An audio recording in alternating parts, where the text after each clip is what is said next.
The following program may contain coarse language, violence, nudity, mature subject matter, or scenes which may not be suitable for all viewers. Viewer discretion is advised. All Hit Radio.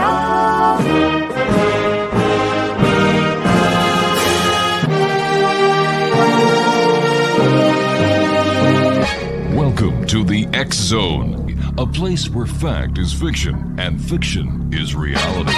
Now, here's your host, Rob McConnell. And good evening, one and all, and welcome back to the X Zone. I am Rob McConnell, and for the next 4 hours, I'm your host and your guide as together we cross the time-space continuum to this place that I call the X Zone. It's a place where people dare to believe and dare to be heard. It's a place where fact is fiction and fiction is reality.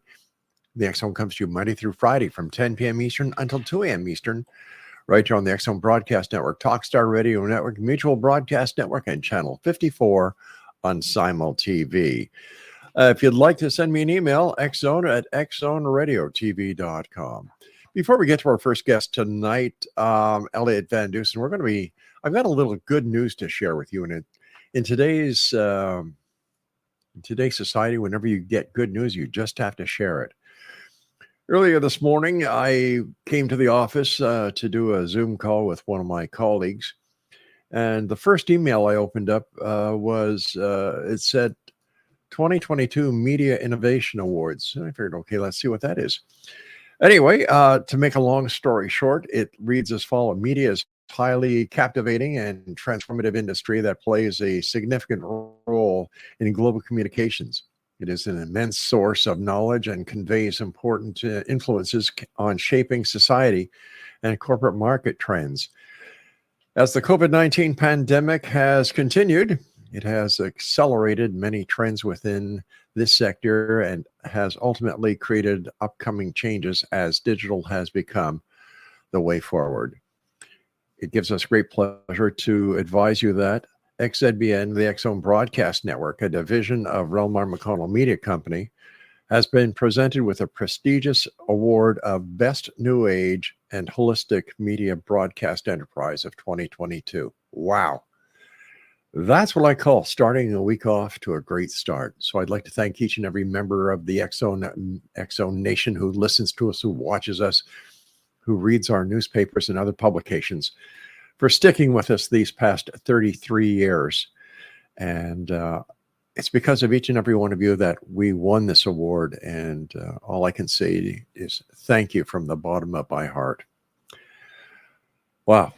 X Zone Nation, my guest this hour is a gentleman all the way from Sydney, Nova Scotia. His name is Elliott Van Dusen, a former member of the Royal Canadian Mounted Police. And Elliott, thank you very much for joining us, and thank you for your service on our federal law enforcement agency. Well, thank you very much, Rob, and thank you for having me on the show. It has. I'm glad you said that you've been on the air for 33 years, because the last time I talked to you, I was probably 17 years old back in 97, 98. And when I got your message, I was happy to see that the X Zone is still going and still going strong, obviously. So congratulations on your recent award. Thank you so much. It means a lot coming from a fellow Canadian. And, Nova Scotia is pretty famous when it comes to the paranormal. Shag Harbor, the UFO event. And I had the pleasure of talking to, I can't remember his name right off the top of my head, but we talked about spooky and paranormal Nova Scotia once, and it was great. A lot of things happening down in Nova Scotia.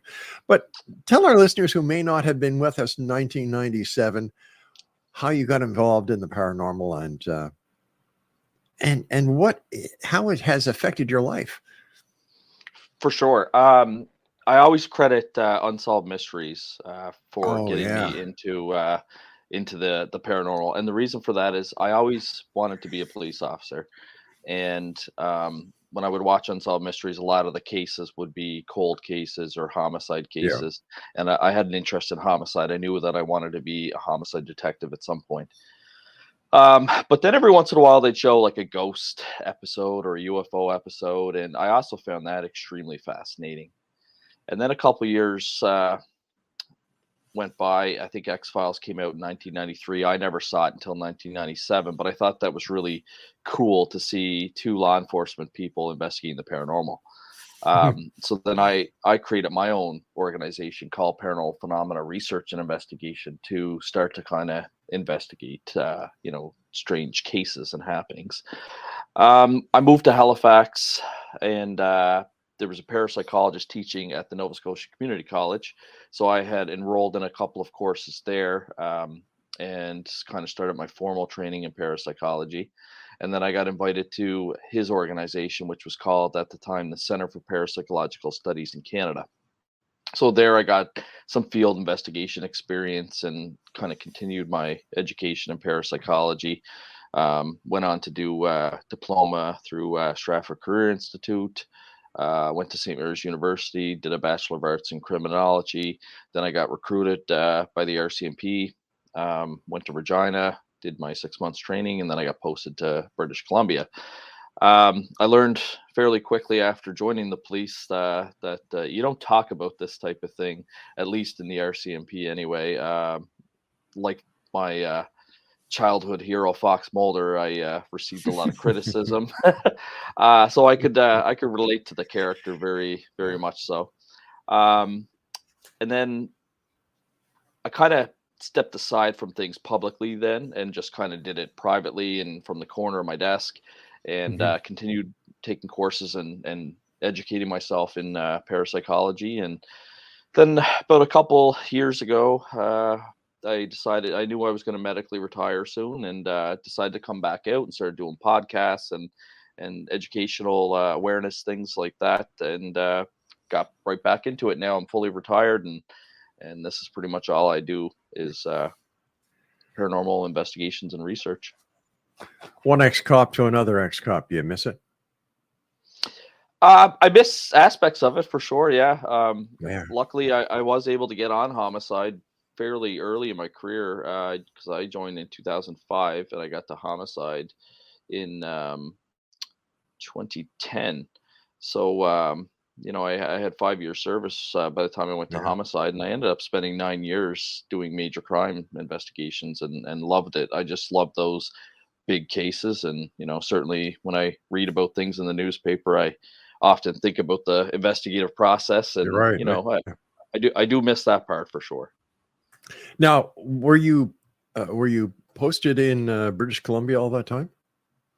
No, I spent 3 years in Penticton, British Columbia, which is home to the alleged lake monster, Ogopogo. Yeah. Yep. Never saw him. I often on night shifts would cruise around the lake and go to sites where it had been reported to have been seen, but didn't see anything. Then I went to Yellowknife, Northwest Territories, and there was an interesting UFO sighting while I was up there. It happened in a little community called Delaney, and I was on a plainclothes unit at the time.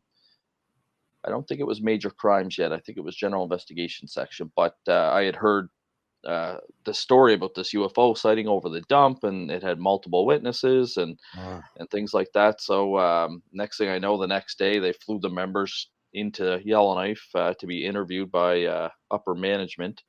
And then later on, I ended up writing a book with that UFO story in it. And the one thing that I was interested in that I didn't know at the time is after they had flown them into Yellowknife and debriefed them on the UFO sighting, CSIS, I guess, our Canadian Security Intelligence Service, sent an agent up to Yellowknife as well to look into it, which would be, for our American listeners, basically the equivalent of the CIA. So, very, very interesting UFO case while I was up there. And then I got transferred to Chester, Nova Scotia, came home, and did a couple of years down in Chester. Then I got promoted to Corporal downtown Halifax, where, again, I went on the major crime unit. Wow. And here you are, back investigating the strange, the weird, the bizarre with Certainly am. PPRI.net. Yes. While you were in BC, any hints of Bigfoot or Sasquatch? No, had no reports of that. No, at all. You'd hear about UFO sightings for sure. Mhm. But yeah, didn't see any UFOs. Didn't come across Ogopogo. Didn't have any calls about Bigfoot or anything. But when I was in Yellowknife, a guy I worked with had found out that I was interested in the paranormal, and he shared his experience with me in a small community called Wati. It's about a 45-minute flight from Yellowknife to Wati, and there they believe that there's a Bushman, which is basically Hmm. the description of a Bigfoot that lives in that community and is responsible for missing bush camp workers and missing children. Um, Wow. and they take it seriously. My friend told me that he used to get called out, 2, 3 o'clock in the morning. Somebody'd think that the Bushman was breaking into their house. He'd have to go and investigate, and he never. It was funny. He was tired and probably cranky, and he was looking around the guy's house, and there was snow on the ground, and he said, well, there's no footprints. And the guy looked at him like he was crazy and just said, the Bushman doesn't leave footprints. And but they're dead serious. Like Yeah. they believe in that. And I ended up meeting another member that had worked there at a different time and said the same thing, that you'll hear strange noises in the bushes that sounds like an injured animal or something similar to that. And Mhm. the locals would get all scared and stirred up, thinking that the Bushman was coming. And they would meet in the community hall and bring all the kids there and sound like a little town alarm. And they took it Wow. serious. But I never came across the Bushman either while I was up there, but certainly looked for him. Elliot, you and I have to take our first break. Thanks so much for joining us. And again, thank you for your service as a member of the RCMP. You guys have a thankless job many times, but we appreciate what you've done. Thank you. For more information about our guest this hour, Elliott Van Dusen, visit ppri.net, and we'll both be back on the other side of this break as we continue right here from our broadcast center and studios in St. Catharines, Ontario, Canada. Exonation, Elliott Van Dusen is our special guest. His website is ppri.net. And Elliott, what does the paranormal phenomena research and investigation do? That's a great question. So for the most part, I find we receive cases about hauntings involving ghosts or apparitions. But we do investigate anything, UFO sightings, cryptozoology sightings. There was a case many, many years ago of a black panther being spotted in Beaverbank, Nova Scotia. So we took a look at that. Some witnesses had taken photographs of footprints in the snow. And yeah, we would interview Department of Natural Resource personnel and things like that, which say that obviously there should be no black panthers in Nova Scotia, but you never know. A few years ago, they didn't think there was bobcats here either, and they found that there is. So, Wow. we'll take a look at pretty much anything. Now we do push parapsychology quite a bit, which is strictly the study of extrasensory perception, which is then broken into a multitude of things such as telepathy and psychic mediums and things like that. Right. Then mind matter interaction, or psychokinesis, which is the movement of objects by the mind, or in poltergeist cases, recurrent spontaneous psychokinesis. And then the last one is my favorite part, which is survival. And of course, that includes out-of-body experiences, near-death experiences, apparitional sightings, ghosts, all the fun stuff, I think. One thing that I really take my hat off to you for is, number one, the work that you do investigating the paranormal, but more than that is that here you are, a trained police investigator with the credentials to say that you're an investigator.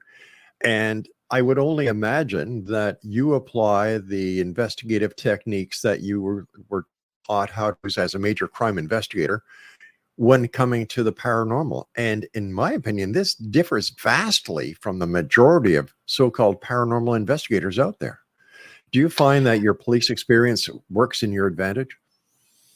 It has definitely added to my skill sets for sure. I know one thing I'm better at now than I was, back when I probably first talked to you at 17, 18 years old.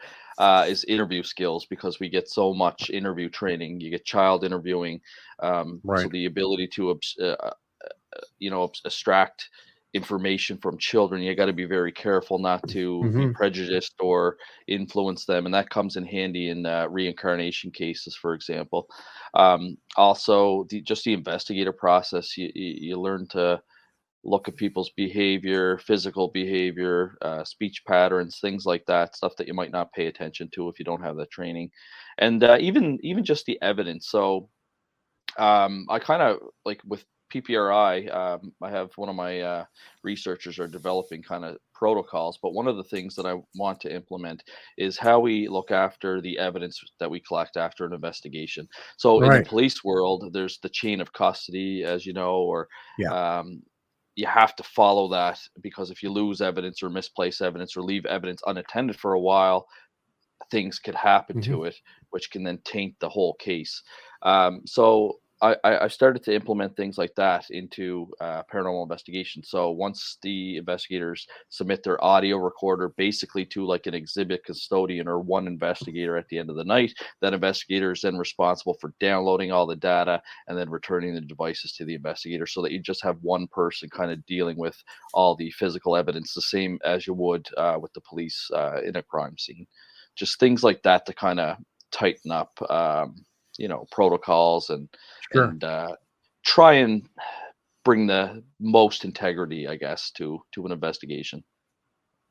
How come to this very time, to the best of my knowledge, there is no central data bank that paranormal investigators like yourself do not have access to, information that is shared by other investigators? For example, in the police force, CPIC, we used to Yes. be CRPQ we had access to CPIC.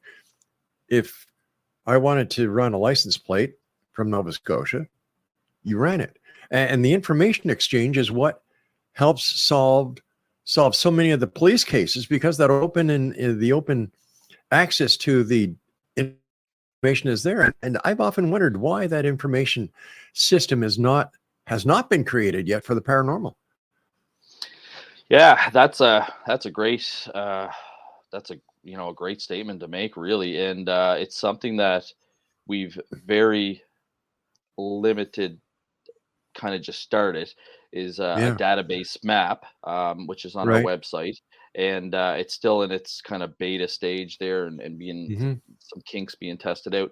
But we kind of want to create something like that where, if you're interested in, say, Sydney, Nova Scotia, and you want to see what kind of paranormal stuff's going on there, that you'll be able to like log into this map and pull up different cases that different investigators have reported from all over, because there's not just different locations, but also different groups investigating different Sure. places as well, right? So, um, and we do have an ability to like upload some photographs and things like that. So it's in its early infancy, but that's kind of along the lines like what I would like to see created, because like you said, if you're doing a full investigation, you want as much detail as possible, Sure. and those police database systems are very powerful. I've even solved crimes on what they call like street checks, and I know the term street check these days kind of has a bad name, but if you saw a suspicious car, for example, in a neighborhood, you would write that, saw a suspicious Honda Civic at 2 Yeah. a.m. in this neighborhood, and then the next day you find out, oh, in that neighborhood there was a break and enter. At least that gives you a lead to Go. kind of follow up on. I remember when the MDTs first became accessible in cruisers, that defense attorneys used to accuse police officers of playing CPIC bingo. It wasn't a matter of playing CPIC bingo, but you're just doing investigative work, and like you just gave the perfect example how it worked. Yeah. What has been your most interesting case Oh, for definitely. PPRI? I'd say it was one of the first cases when I was kind of coming back into the public limelight.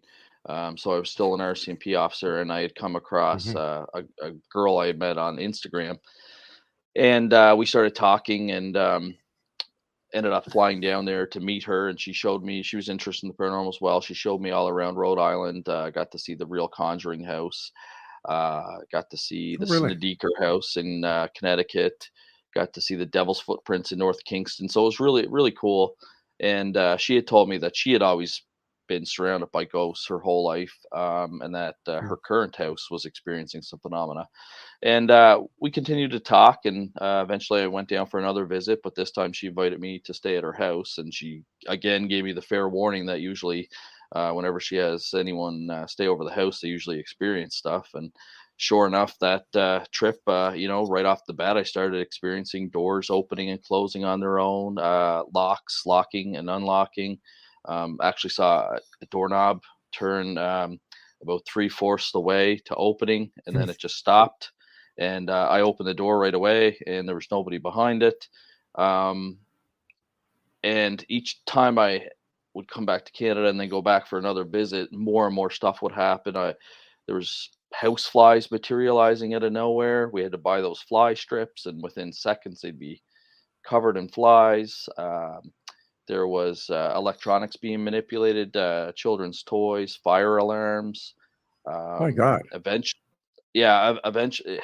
it was there was so much activity that when I would go back to Canada, it almost felt like a vacation or a break. And I know that's weird saying that as a paranormal investigator, but you were just so bombarded with things, and like busy documenting things and taking pictures and listening to audio. And I think the coolest thing about that case was towards the end, we had tried to get the family priest, because the family was Catholic, family priest over to do a blessing and help clear the house, but he wasn't doing deliverance work anymore, which is the proper term for kind of exorcism type work in the Catholic world.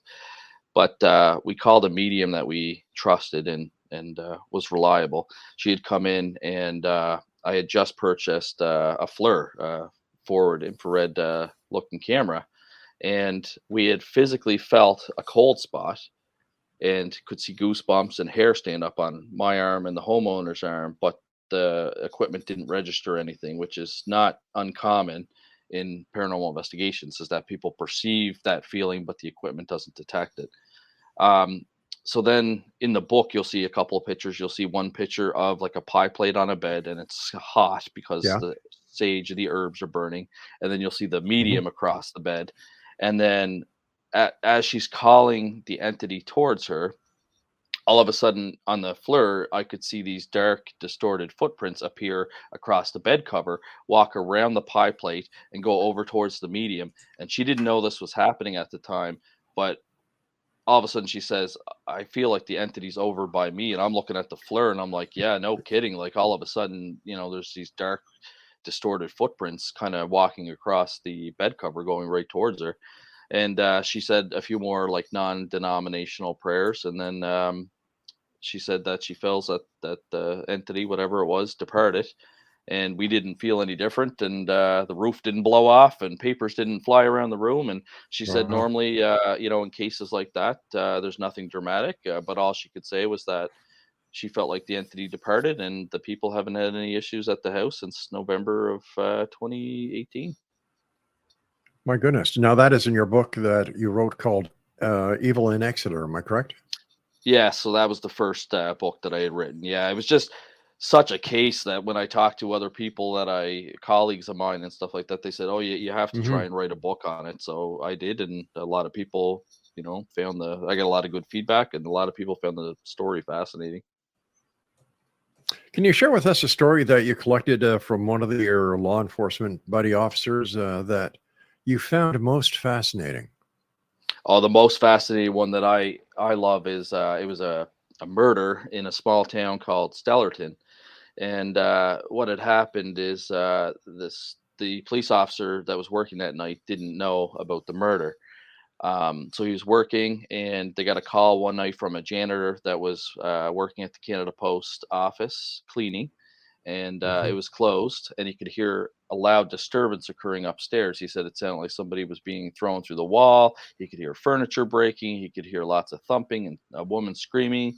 So he phoned the police, and it was actually faster for the police officer and his partner to run down the road to the scene than it was to drive, because it was only a couple buildings away from the police station.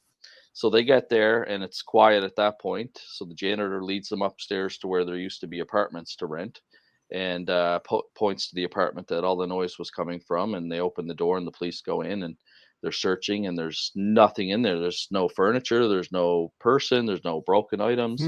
The police officer actually had the idea to roll his flashlight on the floor, and he could see a fine layer of dust, and he could see only the footprints from him and his partner, and he could tell because they were police duty boots. So then they went outside and told the janitor this, and he's freaking out, thinking that the police think that he's lying. And he said, well, they must have went upstairs on the fire escape, and the officers went to the window where the fire escape was, but whoever had painted it before had done it so sloppy that it painted over the seal of the window. So it was actually sealed shut. So there was no way that anyone could have accessed the fire escape. And they went back to the office, wrote the report up. The next day around noon, the chief phoned him, woke him up out of bed, and asked him to, explain what happened. He told him the exact same story. And the chief kind of laughed and said, yeah, we got one other call like that before, but several years ago, there was actually a murder in that apartment, and a woman was murdered with a bread knife. So you could just imagine how painful and probably traumatic that would have been, and the type of residual energy that would have left in that place. The chief said that the second call that they had got about that was during the daytime.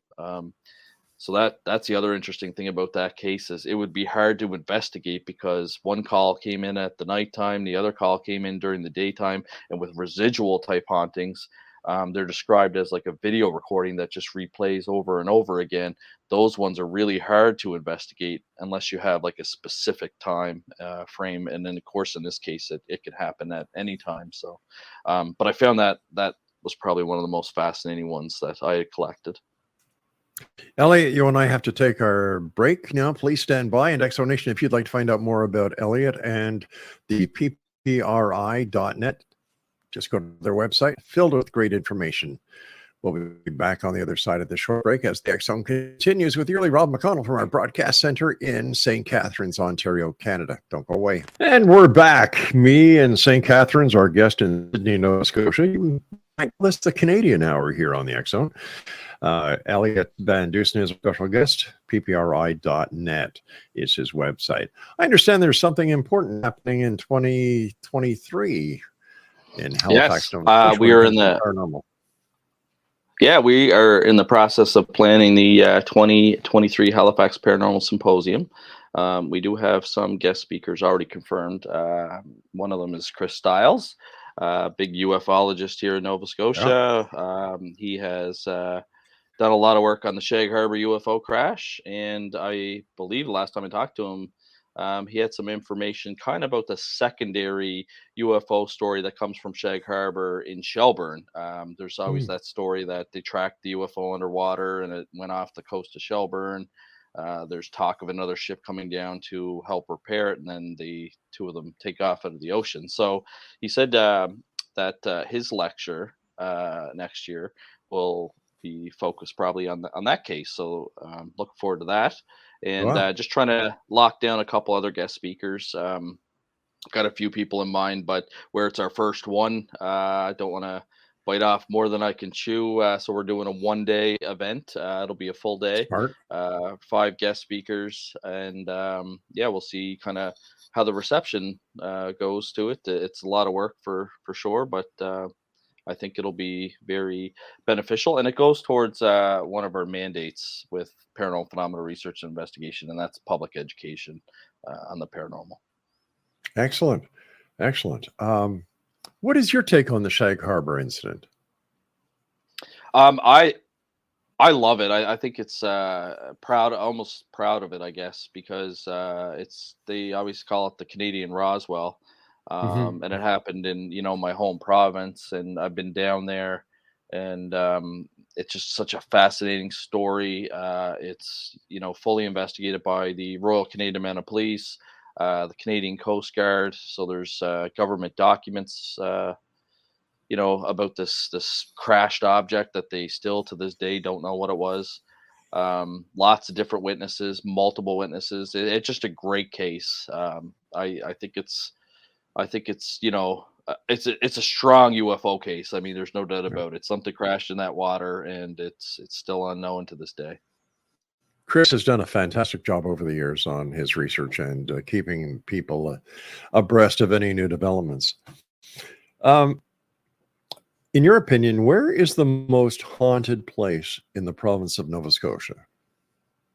One of the most haunted spots that always comes up, I would say, is the Five Fishermen Restaurant, which is downtown Halifax. It's an amazing restaurant. It's a higher end restaurant. It used to be a funeral home, though, back in the day, Snow's Funeral Home, and it housed the bodies from the Titanic disaster, and it also housed bodies from the Halifax explosion. So kind of got a creepy history there. A lot of people say when they go to the bathroom, the men's bathroom, they run into a spirit that doesn't like people going there. There's been talk about feeling like a force trying to prevent you from going to the washroom. Last time I ate there, I actually asked my waiter if he had experienced anything, and he said he personally hasn't. He's heard the stories. Said the bar staff will come in the morning and dishes will be broken and stools moved, tables rearranged. But he pointed to his friend that was bartending that night, and he said that his friend had a weird experience. He said one night after close, he was going to the offices, which is located on the floor above the restaurant, and all of a sudden he could hear the sound of metal hit the floor. And when he turned around, all of a sudden there was this like old antique skeleton key that had just appeared out of nowhere and landed on the floor there. So he brought it to the manager's office. So certainly has its history, and it certainly has, current stories about it. So definitely worth checking out if you're in the city of Halifax. Why do you think some people have been witness to paranormal events and others can be standing right beside someone who's experiencing a paranormal event and see nothing, hear nothing? It's so true. There's one case I'm thinking of actually, and Chris Stiles did a great job investigating it. And I actually I wrote about it in one of my law enforcement books, paranormal law enforcement books. But it was in Lower Sackville, and it was a UFO sighting, and it was exactly what you just described. There was one family that saw the UFO and heard this loud noise, and the house shook, and it terrified them so much that they hid underneath their bed.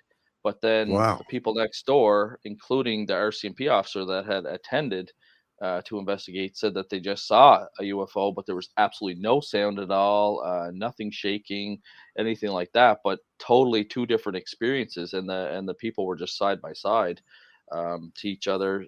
So in cases like that, I mean, the simple answer is I don't know. I don't know why one person would report, a house being shaken and loud noises when the neighbors right next door and the police are not seeing that. You would think you would tend to kind of go with the credible witness, your professional witness, the police officer that's, sworn to do his duty and is considered an expert witness. But I also don't discount the other people's experience as well. I do know from even just basic police training, they do a scenario where somebody will run into a classroom and kind of act crazy and whatever and run out, and then get everyone to write down what they saw, what they witnessed, what they heard, and you'll get 30 different answers and responses. And that boils down to human perception. A lot of TV shows out there now investigating paranormal events, investigating UFOs, Skinwalker Ranch, and so on. What's your take on them? Are they doing more harm than good, or more good than harm?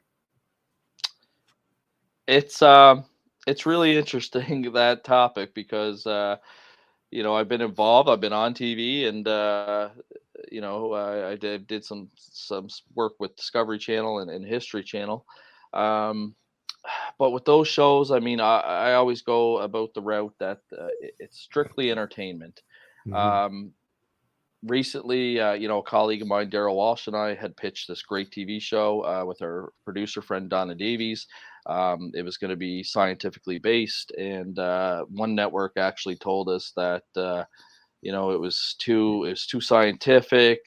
People don't want to hear that the paranormal doesn't exist or that something Yeah. doesn't exist. There has to be a scare every 3 to 5 minutes, and they listed out all this criteria.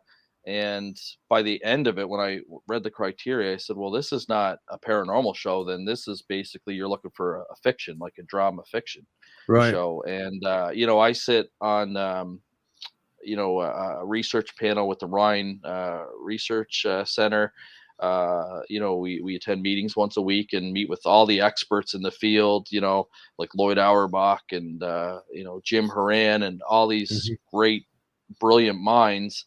And there was just no way I could do a television show like that and then show up and look at these people in the face. Yeah, I can understand that. Listen, my friend, you and I have to take our final break. Please stand by. And Exo Nation, if you'd like to find out more information about our guest this hour, Elliott Van Dusen, visit his website, ppri.net. And we'll both be back as we wrap up this segment of the X Zone from our broadcast center and studio in St. Catharines, Ontario, Canada. Whatever you do, don't go away. And welcome back, everyone. Elliott Van Dusen in Sydney, Nova Scotia is our special guest, and he is the gentleman behind ppri.net. First of all, Elliott, thanks very much for coming back all these 25 years later. I was honored to be requested, so the pleasure's all mine. Do me a favor, keep in touch. Let's see if we can get some exchange of information going between you and some other people, because I really and truly honestly believe that it's going to take the exchange of information from all paranormal investigators in order to solve what this mystery is. It's just like taking a giant jigsaw and going to a giant table, and everybody who attends this table has a piece of the jigsaw puzzle. Working together, we can solve what this puzzle is. And I think that this is one of the major things that's lacking in paranormal and parapsychology right now is the open exchange of information, because everybody wants to be the person with the smoking gun. And unfortunately, I don't think that's going to happen. Yeah, absolutely. And I do know that they're just starting a movement called the Citizen Scientist. Jim Horan and his partner in crime there, Brian. They really push that, and that's exactly what they're trying to do, because you have all these other eyes and ears out there, going to these scenes and collecting things, but there's kind of like you said, still that old keep it close to your chest mentality. So they are trying to break that down, but I think it'll take some time. In fact, Brian Lath and Jim Horan and Cindy Little have a show on this network every Friday called Practical Parapsychology. I did not know that. I'll have to give it a listen. Yep. They're great people. They are. They truly are. And it's always a pleasure working with them. The time has come, my friend, when you and I have got to kind of start winding this down. But what are your final thoughts for the Exo Nation listening tonight? What would you like to share with them? Well, I mean, again, the big thing that I like to promote is education and parapsychology. Right now, probably your best, most reputable spot to take courses is through the Rhine Education Center. I usually take courses every semester because they offer new and different courses. So I love to keep on top of the latest and greatest information. So, I think that reaching out and getting involved in the parapsychology education can really help you with your investigations. It just kind of sharpens your skills. And the other thing that I would pass along is all skill sets, whether you're a police officer like I was, or even I've got a member on my team that's an HVAC specialist. He installs heat pumps. So he's very good when it comes to like air currents and things like that at a place. So you just never know what skill could actually be useful in a paranormal investigation. Obviously, electricians, if anyone's an electrician that's interested in the paranormal, you have a very valuable skill set. So I always push that, because a lot of people don't kind of think outside the box there on those types of things. Where can we send our listeners to buy your books? The best place and the fastest place, really, I find is Amazon, .com or .ca. But Chapters also has it available online, and they can ship it to you. And any U.S. listeners, Barnes and Noble also has them online and can ship it as well. But I mean, Amazon seems to be the best and fastest way. And then obviously my contact information. You've been promoting that all night. You can find everything you need to know at ppri.net. You can send me an email, find out more about our organization, contribute a story to us if you want. Yeah. Elliott, I want you to take care of yourself, friend. The best to you and the other members of PPR. Keep in touch, and I'd like to hear how your event is going, and let us know what's going on. I definitely will, Rob. I'll keep you updated. It's been a pleasure talking to you again. Take care of yourself.